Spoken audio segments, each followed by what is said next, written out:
अस्सलामुअलैकुम। आज हम लोग जो सीटी टेस्ट 1 जून 2025 को हुआ था उसमें से एक क्वेश्चन सॉल्व करेंगे। मैथमेटिक्स पोर्शन मैंने सीटी के टेस्ट में से एक मैथमेटिक्स का पोर्शन सॉल्व करने की कोशिश की है। क्वेश्चन नंबर 1 है, if a n is equals to n square. ये हमें कोई भी सीक्वेंस गिवन है, उसकी general term a n is equals to n square, उसका find the sum of the 13th and 20th term of the sequence. एक कोई भी किसी भी सीक्वेंस की जनरल टर्म हमारे पास गिवन है a n is equals to n का स्क्वेयर, उसका सम हम लोगों ने फाइंड करना है 13th एंड 20th टर्म का।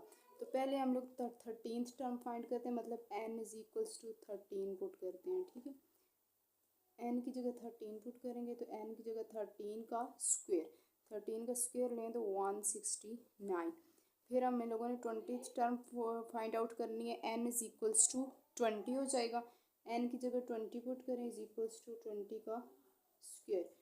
का स्क्वेयर लेंगे तो 400। ठीक है, पूछा गया है कि सम फाइंड करना है 13th एंड 20th टर्म का, तो हम लोग सम करेंगे A13 plus A20 is equals to 169 plus 400। इन दोनों को जब सम किया तो हमारे पास आंसर आ गया 569। ये वहाँ पे गिवन ऑप्शन था, ऑप्शन बी वहाँ पे था 569, तो करेक्ट ऑप्शन इस क्वेश्चन का आंसर था 569। ठीक है, ये था इस क्वेश्चन को सॉल्व करने का मेथड। ये भी 1 जून 2025 का जो सीटी का टेस्ट था, मैंने उसमें से ये क्वेश्चन भी उसी के मैथ पोर्शन से लिया है। एक्स की वैल्यू फाइंड करनी है, जबकि ये गिवन था लॉग एक्स की पावर 4/9 इज इक्वल्स टू 2। ये लॉगरिथम के रूल्स जो हैं पहले मैंने आपसे शेयर किए हुए हैं। अगर मैथमेटिक्स की मेरी प्ले लिस्ट में जाए ना तो वहाँ पे आपके लॉग के रूल्स आपसे मैंने शेयर किए हुए हैं। ठीक है, वहाँ से भी आप जाके दोबारा देख सकते हैं, आपको अच्छे से समझ आ जाएगी। ठीक है, तो जब लॉग को ख़त्म करेंगे तो हम लोग एक्स उसी तरह, तो ये जो पावर्स और ये वैल्यू थी आपस में एक्सचेंज होती है, ये इसकी जगह आ जाती है, ये इसकी जगह आ जाती है। ठीक है, जब लॉग को हम लोग रिमूव करते हैं, ठीक है, 2 इधर आ जाएगा, इक्वल टू की इस साइड आ जाएगा 4/9। ठीक है, यहाँ तक आपको समझ आ गई होगी। एक्स का स्क्वेयर हो गया, 4/9 को लिख सकती हूँ 2/9 का होल स्क्वेयर, क्योंकि दोबारा जब 2 2 ज़र 4 हो जाएगा, नहीं तो यहाँ नीचे बाई 3 आ जाएगा। ठीक है, दोबारा जब इनका स्क्वेयर लें 2 2 ज़र 4, 3 3 ज़र 9 होता है। ठीक है, मैथमेटिक्स का ये रूल है, जब पावर सेम हो तो बेसिस इक्वल हो जाती है। यहाँ पे भी पावर 2 है, यहाँ पे भी पावर 2 है, तो यहाँ पे बेसिस इक्वल हो जाएंगी, तो x की वैल्यू आ गई है 2/3। तो so it's a correct answer is 2/3। इस क्वेश्चन का जो करेक्ट आंसर था वो था हमारे पास 2/3। ये भी क्वेश्चन उसी पेपर में से मैंने उठाया है, सीटी के पेपर में से, जो 1 जून 2025 को हुआ था। इस क्वेश्चन को देखने से पहले प्लीज़ वीडियो को लाइक और चैनल को सब्सक्राइब कर दीजिए, ताकि आइंदा आने वाले वीडियोस भी आपको मिल सके। सो क्वेश्चन है हमारे पास, find the value of a square plus b square plus c square when a plus b plus c is equals to 9 and a b plus b c plus c is equals to 20। यहाँ आपको मैं एक बात बताती चलूँ कि तकरीबन ये जो मैथमेटिक्स का पोर्शन जो ईटा वाले दे रहे हैं, ये मेरी अगर मैथ्स की प्ले लिस्ट किसी ने सारी देखी हो तो उसी में से 90% क्वेश्चन आपसे आ रहे हैं। ये वाला फार्मूला भी आपसे पहले शेयर कर चुकी हूँ, a plus b plus c का whole square is equals to a square plus b square plus c square plus 2 into bracket a b plus b c plus c है। इसको बाकायदा हम लोगों ने प्रूफ भी किया था एक वीडियो में। तो वैल्यूज पुट करते हैं, ए प्लस बी प्लस सी की वैल्यू है हमारे पास 9, तो 9 का स्क्वायर हो जाएगा।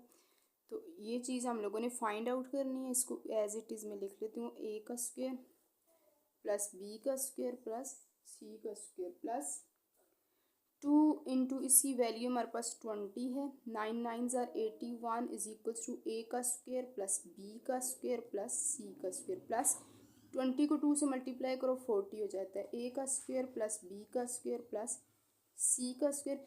40 जब इस साइड आएगा तो 81 माइनस 40, तो ए का स्क्वायर प्लस बी का स्क्वायर प्लस सी का स्क्वायर इज इक्वल्स टू 81 में से जब 40 माइनस किया तो हमारे पास आ गया है 41।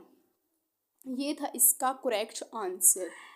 तो मैं आपको यही कहना चाहूँगी, अगर मैथमेटिक्स की प्रिपरेशन करना चाहते हैं तो मेरी मैथमेटिक्स की प्लेलिस्ट को अच्छे से प्रिपेयर कर लें। ठीक है, ये फार्मूला देखिए मैं आपसे पहले शेयर कर चुकी हूँ, ये लॉगरिथम वाला भी तकरीबन जो मेरे ये जो ईटा के टेस्ट में जो क्वेश्चन आ रहे हैं मेरी प्ले लिस्ट में तकरीबन पहले मैं आपको सॉल्व करवा चुकी हूँ।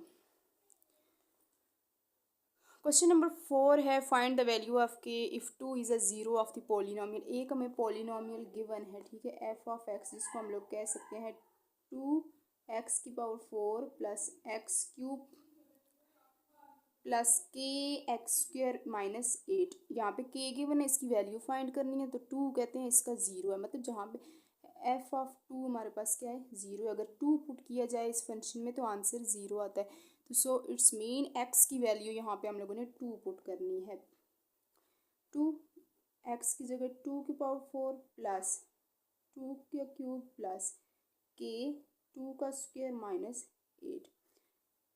2 2 ज़ा 4 4 4 2 ज़ा 8 8 2 ज़ा 16, यहाँ पे 16 आ जाएगा, प्लस 2 2 ज़ा 4 4 2 ज़ा 8 प्लस 2 2 ज़ा 4, यहाँ पे के उसी तरह -8 +8 -8। जब डिजिट सेम हो और साइन अपोजिट हो, ये मैथमेटिक्स का रूल है, वो कैंसिल आउट हो जाते हैं, ठीक है। यहाँ पे 16 2 ज़ा 32 प्लस 4 के एफ ऑफ 2 हमारे पास ये ज़ीरो के इक्वल है, तो एफ ऑफ 2 की जगह हम लोग ज़ीरो पुट कर देते हैं। हमें तो 4k की वैल्यू चाहिए, फिर 4k उसी तरह से रहने दे। 32 जब दूसरी साइड पे आएगा तो ये हो जाएगा -32।